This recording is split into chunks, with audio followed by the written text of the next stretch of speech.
Greetings comic lovers and welcome back to Casually Comics, the channel where we chat all things comics, from music comics new and old to history to anecdotes, really wherever our whims take us. Joker, the comic series, coming to you from 2021. Some are excited, some are perplexed, and some are burnt out. Please, no more. Just give them the evil folk festival scarecrow. But this 2021 series was not the first attempt to give the Joker his own solo outing. No, that honor actually goes to the Bronze Age, which even with its restrictions took a swing and a miss at a clown prince of crime solo outing, trying to let the jester helm his own series. So of course, because this is my channel, you know what series we're going to be looking at first. This 1970s Joker series only made it 9 issues, with the 10th issue only seeing the light of day in 2019. But what was this series and why did it go awry? We're going to take a look, but before we get started, I'm Sasha, and if you're enjoying this content, you know what to do. Hit that like button, hit the subscribe button, join us on this comic book journey. The Joker series ran from 1975 to 1976 and was commissioned by then editor Julius Schwartz, which in and of itself was an interesting development because Julius Schwartz did not care for the Joker very much as a character. Not his favorite villain by a long shot. The regulation of the Silver Age had been especially hard on the Joker, since comics had been accused of corrupting the youth and messing with their morals, sending them down a path to delinquency and violence. Hence the violence and brutality, and particularly any kind of realistic depiction thereof, was dialed way back and pretty much removed for all intents and purposes, where possible. This is why it crushed the horror genre, which I'm sure was a relief to some of the remaining companies, because those comics were doing quite well. Because of these shifts, the Joker went from a cold, calculating, scheming killer as we saw in his first appearance, which we did a video on, card and link, to a goofy trickster with wacky schemes. When Schwartz took over as editor in 1964, the Joker all but vanished. It looked like he was trying to phase him out, original Batwoman style. But then the tides turned. The 1960s Batman series starring Adam West and Burt Ward took off, and the Joker, as portrayed by Cesar Romero, was a huge hit, meaning that it would have been foolish to keep him out of the comics. Cross-promotion, brand synergy. But even then he wasn't pushing him that hard. In fact, before his return to killer form in the Bronze Age, this in the story written by Dennis O'Neil and Neil Adams in 1973, the Joker hadn't been seen for 4 years. I know at the time of this recording that may sound like bliss to some. The Bronze Age brought Joker back as a killer, but kept much of the gadgetry and pageantry of the Silver Age, creating a terrifying fusion, a killer showman. Not Gold or Silver Age Joker, but something new. This is also the era that defined the Joker as insane, and established Arkham Asylum, which may feel like it's been around forever because it's so frequently used in Batman lore, but it actually debuted in 1974 in Batman 258. The Bronze Age was a good time to be the Joker. His popularity was high, both thanks to the TV series and just his staying power in general as a villain. He's just a really good foil for Batman, and fans soaked it all up. So it was that DC decided, during a phase when they were trying all kinds of different experimental things, seeing what stuck, seeing what worked, debuting new characters and the like, that the Joker was going to get his own series. A villain solo series. Dennis O'Neil, who wrote the first issue of this Joker series, recalls, "I stopped by Julie's office and he said, 'We're going to do a Joker book.'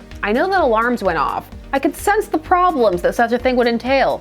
But it was a job." That's the spirit. This comic in a way was doomed from the start. While the hold of the Comics Code Authority was in decline, it was still present. And while Batman was getting darker and the Joker was killing there, that was a different question to having him star as the protagonist in his own book. The idea of a villain headlining a book ruffled some feathers. So first off, he couldn't be an out-and-out villain, or at least not a scary, serious one. He would have to either take on other villains or be pulling crimes that were perceived as less evil, closer to his antics in the Silver Age. And every issue would have to reinforce the idea that good triumphs over evil. So he would have to be caught and re-imprisoned at the end of every issue. Ideally with the people that he was working with, just everybody back to Arkham, or prison, Arkham in this case. At the end of issue 4, he falls off a bridge and the text is all, "He died, but he's fine the next issue. He got better." Which, you know, it works. The Joker plummets to his doom all the time. Because of all this, these stories feel particularly stakeless in an era where stakes are beginning to rise. The stories feel disconnected in an era when continuity is beginning to firmly establish itself. The stories feel jokey and silly, while the Bronze Age and its more serious tone had firmly taken hold. These stories read like they're from a different era. It's a fascinating examination of what the code operating full tilt did to comics, and how it could fundamentally change a story when that light was directed firmly upon it. Any kind of intense moral policing fundamentally alters how stories can be told, and how they are told. You can see it. It's fascinating from an academic point of view. It happens throughout all the eras, and it still happens at the time of this recording, although it probably happened much less in the Golden Age, because people weren't paying attention, it was the Wild West. People were still figuring out what they were doing, that it could be profitable, or what even was going on there. So many comics that you would not believe. But how was this series itself? It is okay. Actually, if you're a fan of the less threatening style Joker, this series is right up your alley. Oh, also, Batman doesn't appear in this series, at least not in the published stories. More on that later. Perhaps it was felt that he would pull focus, or that it would be hard to have a credible, more heroic, or I guess less villainous Joker with him around. Whatever the reason,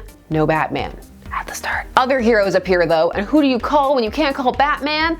Green Arrow. Just kidding, nobody called him. He's just in issue 4. He's there for the plot where Joker falls for Dinah Lance after visiting her flower shop and kidnaps her. She could have gotten out of it herself, I like to think, but it was nice of her to give Ollie and his giant pendant something to do. This whole series is essentially a parade of team-ups, and in that way it's fun. The first issue, The Joker's Double Jeopardy, and its cover bait, because of all the people on this cover, only Two-Face is actually in it. The cover is great though on its own. It's one of those iconic ones you always see on shirts and posters. This first outing sees the Joker insulted because Two-Face says that he is the superior criminal, so the Joker breaks out via giant balloon to prove who is superior. Also, the paper published that Batman is at a Paris Interpol conference. Why would you publish that, Gotham? Why? I think my favorite moment in this issue is where Two-Face is gonna saw the Joker in half, and the Joker is calling him out saying that he's not being on brand. Shouldn't he have 2 saws or just some kind of other gimmick? And then Two-Face points out to him that once he's been sawed in half, he'll have been bisected. Well played, sir. Issue 3 sees Joker and Creeper team up, which makes a lot of sense, and has a pretty fun execution of a very cliche plot. That being that the Creeper, while pursuing the Joker, gets amnesia, and the Joker convinces him they work together, which I mean, they're so similar in theme at points, he buys. I was just delighted to know that the Joker has a custom punching bag with Batman's face on it. Hashtag winning.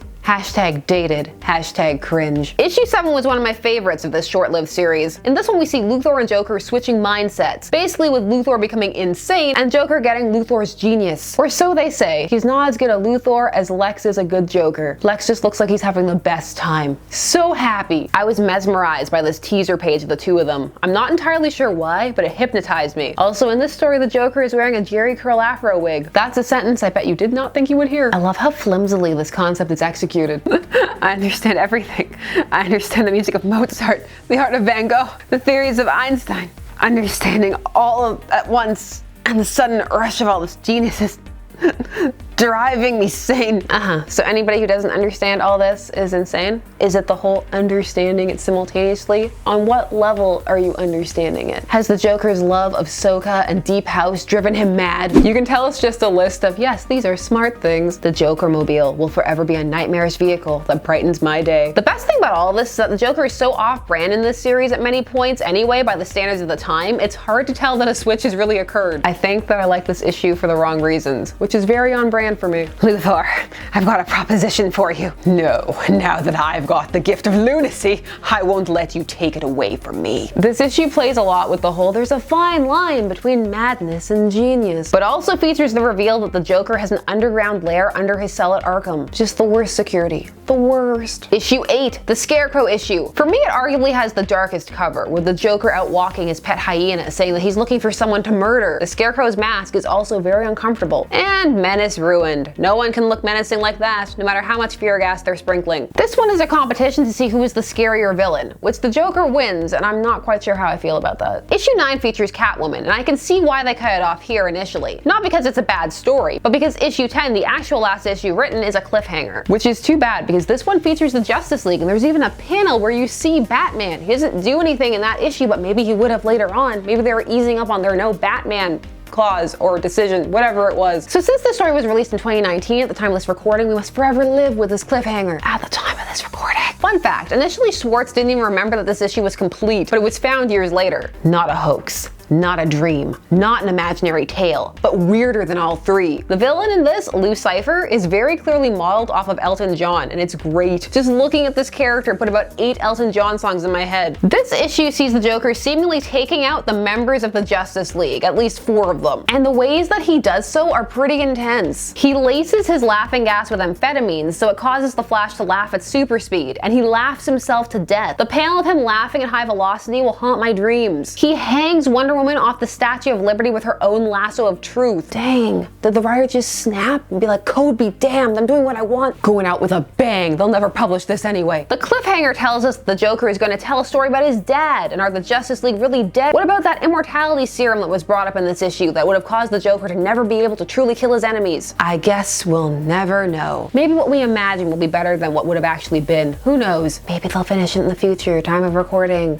Please don't though. This series is really interesting. It's a time capsule. A time capsule of a concept fighting against the restrictions of the time, which are turning it into something that isn't really fit for it. But in reading it now, feels a little nostalgic. Except for issue 10. What was going on in there? It turned everything up to 11. I loved it, but wow, did it feel different from all the rest of the issues. These are worth reading in my opinion, but I can't see this series having had legs for a really long run. There's something unsustainable about it, and not just because of the code restrictions, but because how long can a story with a villain like the Joker go on with him as the sole focus when one of the most interesting things about the Joker is the effect he has on other people? Otherwise, you're gonna end up with a series that essentially devolves into random team-ups or just random elaborate crimes. If you're interested and are like, Sasha, I need to read all of these right now, how can I do it? Well, they're all available digitally, of course, on Comixology or DC Unlimited if that's a thing that you can access. Which I can't, Canada. And of course, there's physically. There's the Joker Bronze Age Omnibus, which has all 10 of these stories. And the previous Joker Clown Prince of Crime trade had 1 through 9. Not sponsored, I just know things. The Tyrion Lannister of reading comics. I read and I know things. Oh. Sad to reference Game of Thrones after season 8. So that was the Joker series from the 70s, a brief overview. It existed and it was a thing that happened. If there are any specific issues that you're burning with a mighty need to hear me review, well then let me know about them down below. How will this 2021 Joker series plus Punchline backup fare? We'll have to wait and see. What do you think of the concept of a Joker solo series? Do you feel that villain series can work in the long run as an ongoing? Do you feel that there are some series that are already doing so? Share all of your thoughts down below. While you're down there, please do all the YouTube things. Like, share, comment, subscribe, and hit the bell notification so that you never miss a vid. I did Joker nails for this video.